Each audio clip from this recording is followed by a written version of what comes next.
You speaking English powerfully, speaking English fluently in 6 months, fluent in 6 months. Is it possible? Can you do it? Can you speak English fluently and powerfully in 6 months, 6 months from today? And the answer is yes. Yes, you can. Absolutely, yes, you can. Let's talk about what this means, to be fluent and how to do it. First, let's just talk about this word, fluent. Fluent in 6 months. Fluent. What does this word, fluent, mean? Fluent. Well, fluent has the same root as the word fluid. Fluid means flowing or moving like water. Okay? Water-like movement, right? So, if you think of water, think of a river or a stream. How does it move? Right, it moves bookish. That's why I use the name Bookish English.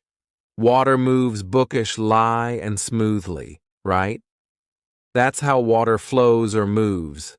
So, fluent or fluency, we're talking about a smooth movement. Now, if we're talking about English, what are we talking about? It's the smooth movement of words, of phrases, of sentences, of the language. It means you speak in a way that's fairly bookish and smooth. The opposite of fluent would be to speak like this and right. That's the opposite of fluent. It means the words are not coming out smoothly. They're not coming out easily. They're not coming out naturally, right? That's not fluent. So we're talking specifically about speaking. When we say fluent or fluency, we're talking about speaking and how the words come out. That's the meaning of fluency. That is the real meaning of fluency. Flowing like water. I often try to use the phrase powerful. Powerfully speak. Speak powerfully. So again, you're confident when you speak. The words come out fairly easily.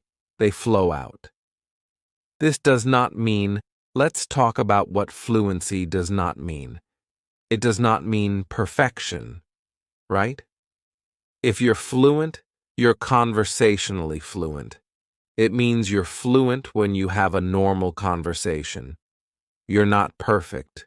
You're not perfect. You will make mistakes. You'll make grammar mistakes.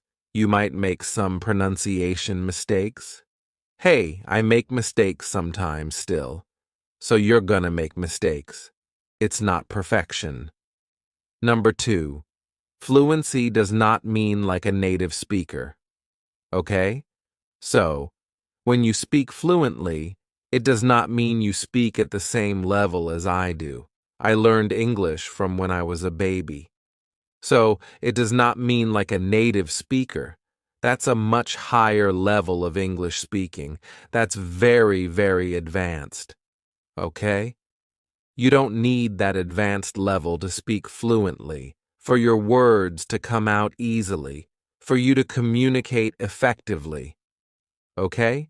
Fluency is sort of the first level of communicating effectively, powerfully. The words come out fairly easily. What else? Do you need a huge amount of vocabulary to speak fluently? No, you don't. Because again, we're talking about conversational fluency. So, when you are fluent and you're conversationally fluent, what does it mean? It means you speak and communicate fairly easily, effectively, powerfully in normal conversations. Normal everyday conversations, normal everyday topics. So, not talking about special topics like economics or business or something from, school. No, every day, talking about the weather, talking about your feelings, how you feel, talking about what you did today or yesterday or what you're going to do tomorrow, buying a train ticket, going shopping, those everyday, normal conversations that we have. For that, you only need about 3,000 words of vocabulary. Some people say less, some people say a little more. I'll just give you the average, around 3,000 words. That's not a huge amount. It's not small, it's not tiny, but it's not huge. So, if you can use 3,000 words fairly easily in natural phrases, you're fluent. You're conversationally fluent. Are you finished with English at that point? No, you're not. You still have a long way to go if you want to be like a native speaker or close to a native, but you can certainly be fluent in 6 months. So, what it means is you speak powerfully, naturally, smoothly, fairly smoothly, with mistakes. You will definitely be making mistakes still after 6 months. Don't worry about it. As long as people understand you, as long as you're communicating well, you're fluent. Let's talk about the next part of this. Fluent in 6 months. 6 months, what do we mean by that? 6 months. Well, honestly, if we talk about 6 months, talking about months is not really the best way to talk about time for your goal of speaking English in 6 months. Because you can imagine we have 2 students. One student only listens to English 1 hour per week, and the other one listens to English 10 hours per day. After 6 months, there's going to be a huge difference between these two. If someone only does 1 hour per week, they will not be fluent in 6 months. It's not enough time. Really, we should talk about hours rather than days or weeks or months or years. It's the hours. It's the number of hours you spend learning English that's important. So, when we're talking about getting fluent in 6 months, there are 2 important things. There's quantity, it means the amount of hours especially. And there's quality. Quality, it's how you use those hours every day. Because how you learn is also very, very important. You could spend 5 hours a day learning English, but do it in a way that's not effective, low quality. So you need both quantity and quality to achieve this goal. Let's first talk about the quantity. How many hours do you need? How many hours do you need to become fluent, conversationally fluent? Well, it's different for every person. I can't give you an exact number. I'll give you a very general number. Let's say about 700 hours. About 700 hours of quality, effective English learning, study, practice, training, about 700 hours. Now, for some people, it will be more, might be 1,000, and for some, it might be less. So, we'll just say, as a general average guess, about 700 hours. Now, here's some good news. You already have some hours, right? You probably learned English in school for many years.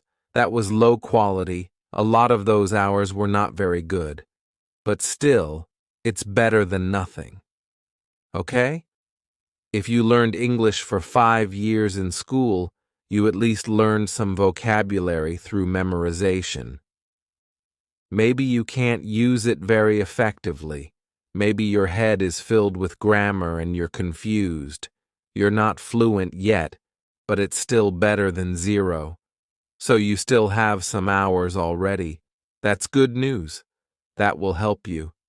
It means you don't quite need 700 hours. Maybe you only need 500 to get fluency, which is great. Good news for you. The other part of this, that's quantity. That's the amount of hours you need in 6 months. The next part is quality. It's how you do it that is very important. As I said in school, low quality. You might learn English in school for 1,000 hours, but the problem is you're memorizing lists of vocabulary that you quickly forget. You're memorizing long lists of grammar that you can't use when you speak. Too complicated. You forget. You're taking tests. You're stressed. You're bored. A lot of time in class, you're not really focused. You're kind of bored. When you're doing your homework, you're bored. You're half asleep. So you might have 1,000 hours in school, but it does not really equal 1,000 quality hours. Maybe it only equals about 100 hours really because it's so low quality. So you want to get the highest quality from every minute, from every hour that you learn English. That is what the bookish English system does. So what do I mean by quality? Number one, power, right? It means it's a powerful way to learn. It means you are focused. You are focused and concentrating every minute. So if you're listening to English but you're kind of falling asleep, you're sitting at your desk, that's low quality. That's no good. You're wasting a lot of your time. Your brain needs to be awake. You need to be focused. You need to be listening carefully to every word, every phrase. That's the highest quality. Alert, awake, maximum concentration. It needs to be understandable. This is something else for quality English learning. You must understand it. If you don't understand it, you're wasting your time. So this is the problem. If you're lower level and you listen to a movie or a TV show, you're wasting your time. It's too advanced. You can't understand anything. So most of your time is completely wasted. You're watching 2 hours or an hour of TV, but really you're getting almost no quality English learning. So you must understand it. It can be a little difficult, but not too difficult. Very, very important. Understandable is super important. That's part of quality. Next, you need to have some emotion. Positive, even negative sometimes, but especially strong positive emotions will help you learn much faster.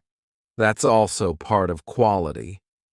It's why I use stories a lot in bookish English. Just think about it. When you learn something with no emotion, just kind of flat, it's much easier to forget.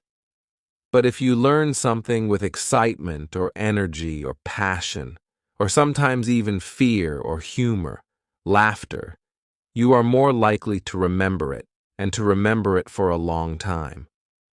So it needs to be emotional and energetic. Emotion and energy go together.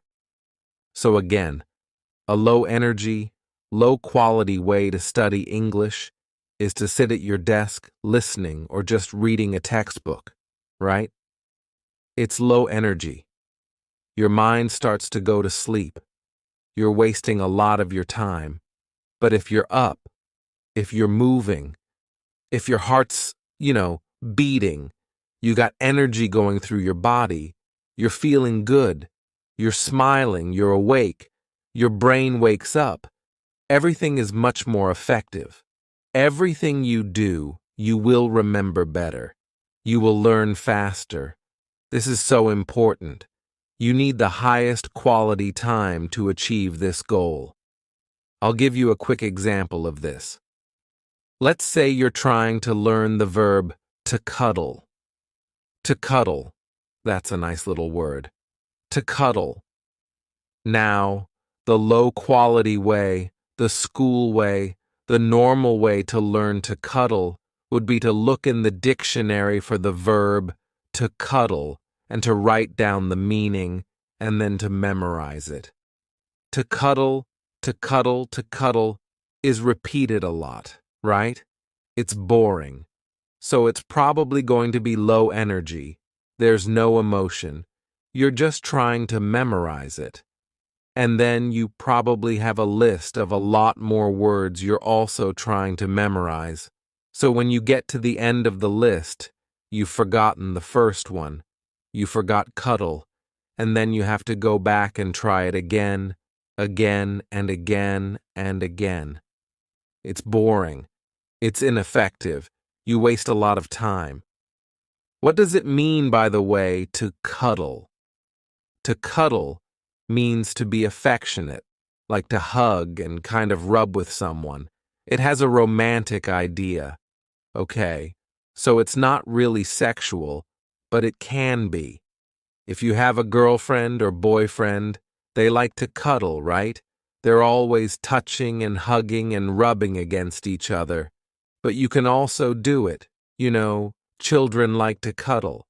So if you have a child, you can cuddle and hug them, and oh, it feels so good. Or even with a dog, a puppy, right? A puppy you can play around with, you hug him. And maybe kiss. Not like super romantic kissing, but, you know, kiss him on the head. And again, it's more of this action of rubbing and holding and hugging, to cuddle. So you've got the one way, the old way to learn it. You just try to memorize it, to hug affectionately. Now, imagine a different way of learning this word. Imagine that a super sexy, hot guy or girl, whichever you prefer, comes up to you and you think, ah, this person is so amazing, so attractive. I love them so much. I want them. Oh, and they come up to you and they say, let's cuddle, let's cuddle. Oh, and then they hug you and you start rubbing against each other and holding each other. And they're whispering the word in your ear. Oh, it feels so good to cuddle with you. Oh, I love cuddling with you. Now, how are you going to feel? Your heart's going to be beating. Boom, boom, super powerful emotion. There's also physical feelings happening at the same time. Which one is more memorable? Are you going to remember studying it from the dictionary definition, trying to memorize it the old way, the normal school way? Or are you going to remember this super emotional experience of this hot guy or girl cuddling with you and saying the word in your ear? Obviously, the experience about cuddling with the guy or the girl will be much more memorable. I guarantee you will never forget that word again. This will become one of your favorite words. You'll know, you'll learn it instantly, and you'll never forget it. That's an example, an extreme example, of the highest quality of learning, in this case, vocabulary, right? Because it's got the maximum amount of emotion. Now, of course, normally day to day, it's hard to achieve that super high level of emotion. I wish we could. It's hard to. But still, we can get much more emotion if we learn vocabulary and learn phrases and even grammar using stories, using physical movement. All the things we do in bookish English are designed to bring the emotion higher, bring the energy higher, so that you remember everything much faster and longer. That's how we get faster, more powerful results because the quality is so much higher with bookish English. Let's talk about another example. I want you to train like a champion. Imagine that English, instead of like a subject you study in school, imagine it's more like a sport. It's an activity that you're training for, like you would for a sport, right? To be a champion. You're going to be a champion English speaker. You are a champion English speaker. How would you train like a champion? I do jiu-jitsu, Brazilian jiu-jitsu. It's my hobby. So let's imagine two jiu-jitsu fighters, two jiu-jitsu students, okay? One is just a normal person like me, like most people who learn jiu-jitsu, and the other one is Andre Galvao, who is a world champion. Let's look at the difference in quality, how they train, and quantity. How do they train jiu-jitsu, and how do they get results? What are the results? How are they different? What's different about a champion and a normal person? Because again, I want you to be a champion in English, not just a normal school learner. A normal person for jiu-jitsu usually goes to class 2 or 3 times per week. 2 or 3 times a week is the kind of normal, average jiu-jitsu learner, and that's what I do. Most of the people I know train 2 to 3 times per week. What does Andre Galvao, the world champion, do? He trains twice per day, maybe more. 2 times per day, that's 14 times per week instead of 2 or 3. So his quantity, his amount, is much, much higher. But guess what? It's also much more quality. The other thing, when a normal person learns a new technique in jiu-jitsu, they practice that technique maybe 10 times, maybe 20 times. I'd say, at the most, probably 50 times. How many times does Andre Galvao practice a new technique that he's working on? 1,000 times or more. He practices each new technique 1,000 times or more. The amount of repetition that a champion gets in their practice, in their training, is much, much higher. Again, so much higher quantity, repetitions, it's the amount of time, the number of hours per day, and also the amount of repetition that they get is so much higher for a champion. And then the quality. What about the quality? The amount of focus. So for a normal jiu-jitsu learner, they think of it as kind of a hobby. That's how I think of jiu-jitsu. It's a hobby. So I go and I try to pay attention. I'm focused, of course. I'm awake when I'm there. I'm enjoying myself. But Andre Galvao, or another champion, is much, much higher than that. They are totally focused, right? They are super high energy. They are serious. They are concentrating every minute. They are learning every minute. They're training. The intensity, the emotion is super high. They're also consistent. Normal people who are learning something like jiu-jitsu or any sport as a hobby, some days you feel good and you try really hard, and some days maybe you're a little tired, a little lazy, you don't try your best, and it's kind of up and down. Day to day, it's different. A champion like Andre Galvao, every moment, every day, every training, it's 100% effort all the time, 100% energy all the time, 100% passion and emotion all the time. Every minute, every hour, every week, every month of training. The emotional quality, the energy, is so much higher than just regular normal people. And of course, what's the result? Andre Galvao, super fast improvement, world champion. Normal people, still improving, but slow improvement. I'm getting a little better at jiu-jitsu, but it's very slow. Most people, they improve, but slowly, nothing like a champion.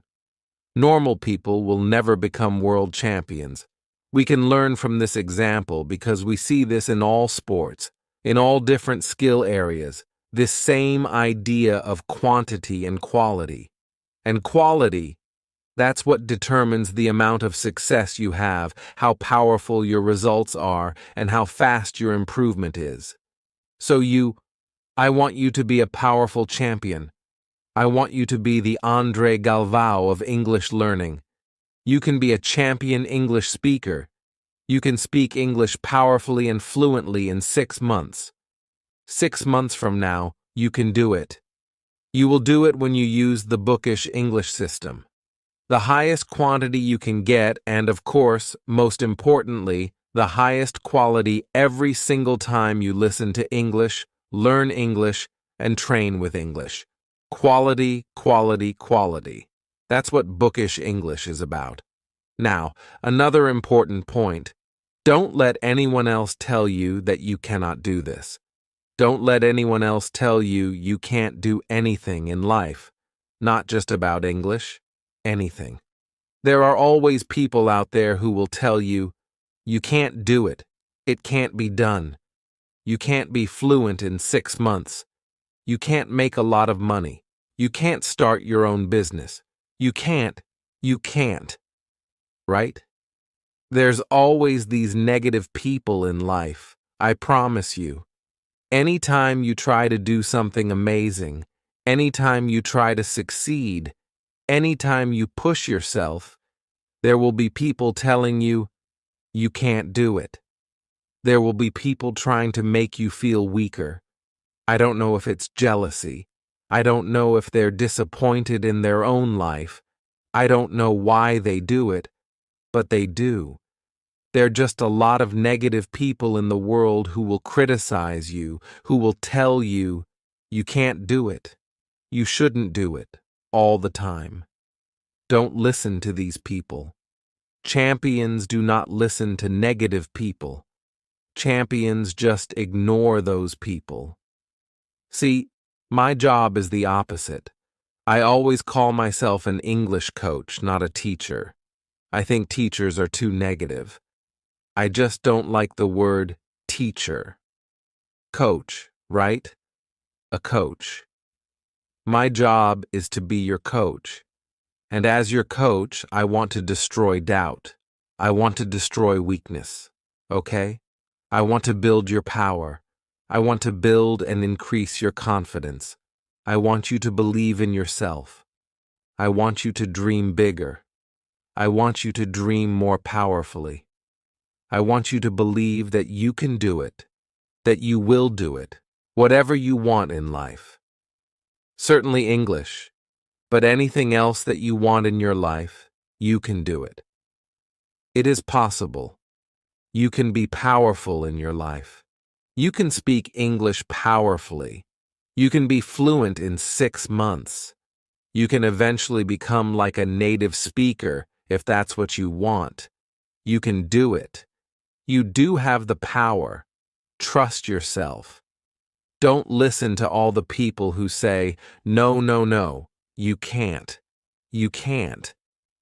No, you can, and you will. Will it always be easy? No. But you're strong. You will find the strength. You will find the power. You can, and you will be a champion. Just believe in yourself. That is my message to you. Think like a champion. Act like a champion. Train like a champion with English, and you will speak English powerfully and fluently in 6 months. Maybe less, maybe more. It's your decision. You can, and you will do it. Be a champion and trust yourself. And go to Bookish English channel and practice every day. See you next time.